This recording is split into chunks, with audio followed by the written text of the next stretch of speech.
Quaid Azam Muhammad Ali Jinnah was a nation builder and a great patriot.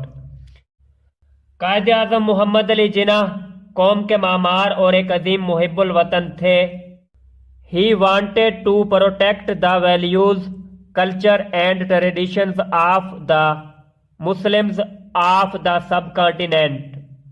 وہ برِ صغیر کے مسلمانوں کی اقدار، ثقافت اور روایات کی حفاظت کرنا چاہتے تھے. He gave the Muslims a sense of identity by securing a separate homeland for them.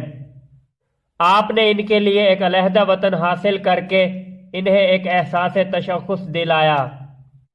He said, "We must develop a sense of patriotism which galvanizes us all into one united and strong nation."